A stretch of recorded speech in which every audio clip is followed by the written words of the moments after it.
Seiko only released the best, affordable, true diver's watch. Let's get into it!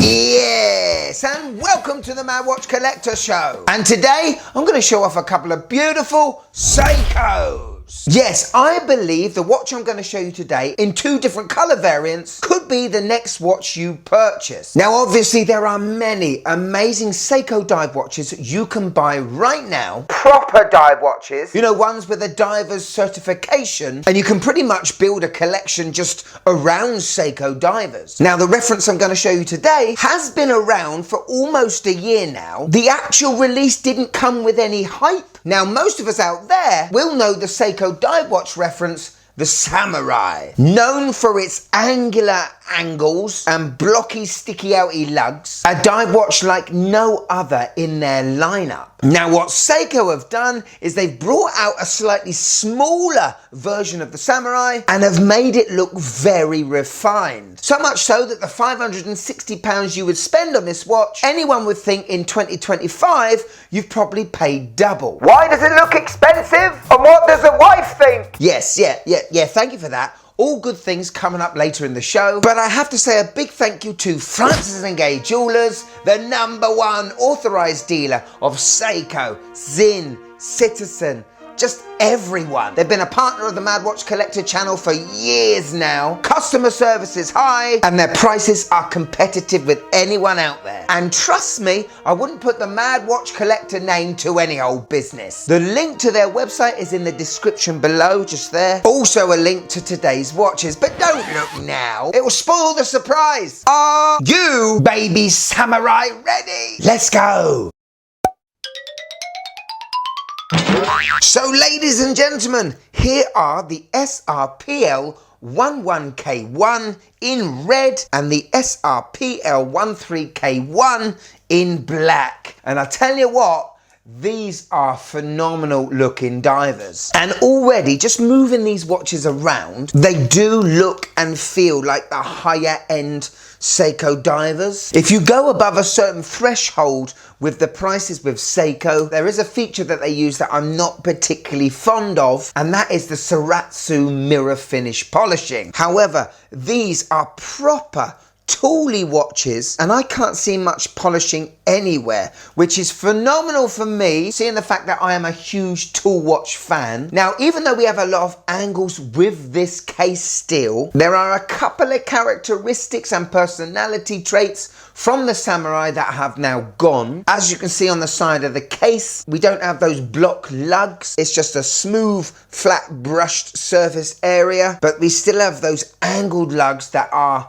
pretty much a signature to the Samurai. And the other thing I love about Samurai watches, the crown and bezel knurling. I do love it when the crown and bezel have the same grip as each other, and this is a knurling I love so much. The dive watch that I've designed, that is coming out very soon with the help of Radcliffe Watches, has a knurling to the crown and the bezel very similar to the Samurai. That's how much I love it! But this is a very compact and very sporty looking watch that, in my experience of handling a lot of Seiko and Seiko dive watches, this is top notch. And I gotta admit, I am drawn to this red burgundy, I don't know, rusty colour, and that colour works so well with this stainless steel grey. Quick spec check! Okay, whereas before the original Samurai was 43mm, this is 41.5mm in diameter. So it's still not a small watch. It is thinner at 12mm thick, has a strapaholic lug width of 20mm, but the interesting measurement comes in the lug to lug.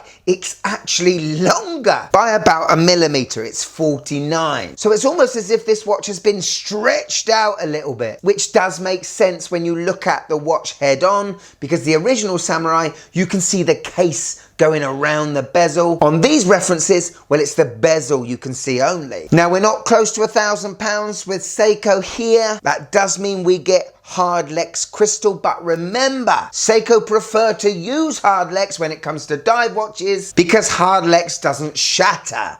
And we've all had that issue when we've gone diving. Yeah, you. And we've hit our watch against some coral. Or a shark's tooth. The other thing we have to remember is Hardlex is Seiko's own compound.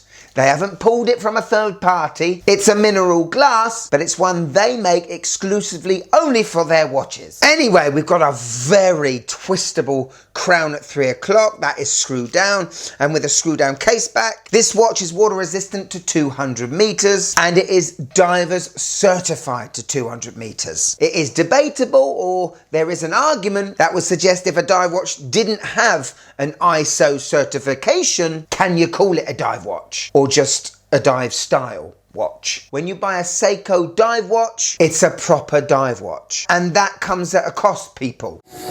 Now, instead of going over the usual running theme of my shows, I thought I'd tell you the reasons why I think this watch just shows a bit more refinement to any other watch from Seiko in their dive catalogue that shows a bit more refinement. Let's talk about the bezel, shall we? And we'll concentrate on the burgundy version because that is one that I really do like. You don't see Seiko making many of these in this colour, do you? Now, just like the Samurai, we have the knurling, that meat cleaver or meat hammer style. However, it's a little bit thinner, which, yes, degrades in the grip of twisting it, but makes the overall watch look thinner and therefore more refined. Now take a look at that aluminium insert. It would have been easy for Seiko just to paint the colour and paint the indices on top, but they haven't. The markings and numerals have been engraved in and then painted. That's another sign of attention to detail Seiko doesn't usually do, or didn't. And the actual bezel action, it's definitely a spongy-wungy Seiko vibe, yeah. 120 clicks, unidirectional. There is a little bit less grip than the original Samurai. For me, I probably wish that the bezel grip was that little bit taller, just to give a bit more purchase to it, you know. Now, what do most Seiko haters take the mickey out of? Sometimes the chapter ring doesn't align with the dial. And whereas the original Samurai has that chapter reholt ring, with this new baby Samurai, we have a brushed stainless steel reholt that takes away that misalignment possibility. However, in doing that, it makes the watch look more refined again. Right, let's talk about the bracelet, because I think this is very interesting too. We know that this watch and the Samurai has very distinct angles to it on the lugs, and the solid end link matches up with the angle of that lug, meaning these bracelets were specifically made for this watch. And this is nowhere near your bargain basement Seiko 5 sports bracelet. There are facets to these links that give it just that little bit more refinement and make it look more expensive. Yes, we have pins and collars, which is the worst thing in the world, but after you have fiddled around with this for about, I don't know, 2 hours, and you've got a sweat on, and you've lost at least 3 collars, once it is sized, those links are never coming apart. The other thing we have is good tapering on that bracelet. It's a good 2, maybe 3 mils, which for me is another refinement sign. The lack of refinement, however, does come in the clasp. It is a diver's clasp. We have 4 micro adjusts. We have a security fold over, and it is just a pressed clasp. And we have one of these diver's extensions that I just don't understand how to take out. They're just good for when you're putting it over a wetsuit. It's something Seiko definitely has to look at, because everything about the bracelet is great until you get to the clasp. Okay, let's look at the face. Dial time. And there are quite a few big differences to the original Samurai. With these babies, well, the indices are now teeth with a snaggle tooth at 12 o'clock. But as you can see, we have every single applied hour indice intact and on the dial, which means the date has been changed from the 3 o'clock to the 4:30. And it is something that Seiko have been rolling out for the last couple of years. It was weird at first. I am starting to come around it. However, on this red reference, the date wheel needed to be red, didn't it? I think it stands out like an awkward mole, you know? And I should know, shouldn't I? On the black reference, it's much more subtle. It's a detail thing that maybe if this watch was a little more expensive, you might have seen. The other thing I would have loved to have had on this watch would be an applied Seiko logo. How much does it really cost? It would have completed the dial for me. And the handset, well, they are different to the Samurai again. The original has like I call it an arrow tip, whereas the hour hand is more of a spear maybe, and then the minute hand is a javelin. But we do have loom on that seconds hand tip, and I absolutely love that. All in all, a great dial. I just wish the date window on this red version was red as well. Could you just click that like button, please? It really helps the channel. Thank you. So we've got loom on the bezel pip, we've got loom on the hands and loom on the indices. Out of 10, how much does this puppy glow?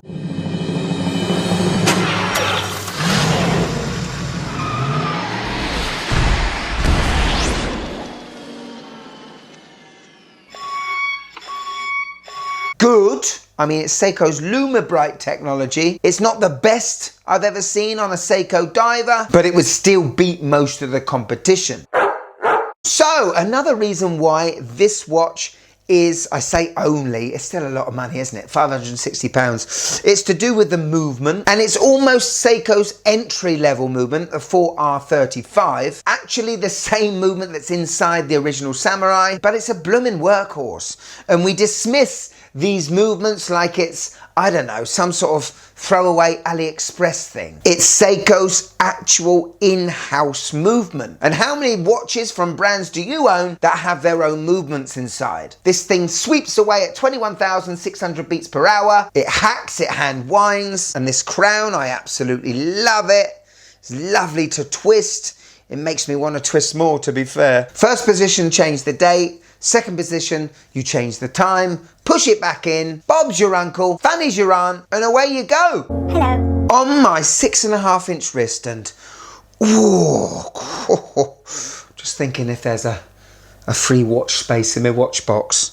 I do love this red and this overall tooly looking vibe, you know. It's a very good looking Seiko dive watch and not trying to be a James Bond tuxedo diver, you know. Outside, the legibility is great, obviously, because the indices and the handset are so strong and big. And I do love that dial colour, I've got to admit. Still can't quite work out what the colour is. Burnt rust or something, you know. I can imagine that this bracelet is going to fit beautifully on my wrist. The tapering's almost perfect. This could be the next Seiko I own, you know. Don't do it! Sharp, you. Buy more Seiko! Yeah, he knows what he's talking about, doesn't he?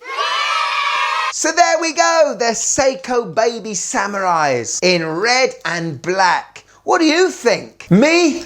I think it's an absolute winner. For anyone that goes on a Seiko dive watch journey, they start with Seiko 5 Sports. For me, I think the natural progression is this Baby Samurai. And I think it's taken the mantle from maybe the SKX or the Mini Turtle that's discontinued as well as the ultimate affordable diver you can buy from Seiko. One thing you get from this brand is authenticity and original design. Refining a model that, let's be fair, the Samurai only came out in 2004. Refining that watch to make a new watch that's, wow, so ready for 2025. The only two things I wish they changed and I thought a bit more about, that date window, I wish it was a less subtle colour, the date wheel. And it's only when you get to the clasp of the bracelet of this watch do you realise, oh, this is a cheaper Seiko. Because everything else about this watch is phenomenal. The links to these watches are in the description below. Yeah. So here it is, my wife's opinion on the Baby Samurais. Very dull and bland. You're lucky one of them's red. The numbers look like bullets. It's the indices. And the hands look like weapons Elsa from Frozen would use. A comprehensive view from the wife. I'm just glad I showed her the red one. Thank you so much for watching till the end, and thank you to Francis and Gay for sending these in to me. I am really tempted by that red one. I don't know about you guys. If you want to support the Mad Watch Collector anymore, we got a Patreon now. See the shows early, blooper reels, behind the scenes content, private group chat, and get your name mentioned at the end of every show like this. Lovely lot, look at them, the platoon! But if I got you for a few more minutes, and I hope I have, because, come on, you've got a bit more time for me, haven't you? Come on, why don't you click this one? Oh, sorry, did I show off my vintage Seiko chronograph? Oh, there we go, yeah. That's all you're getting to see. So I'll do a show about it. The show's somewhere, but why don't you click this one? This is a good one. Phenomenal. Click it!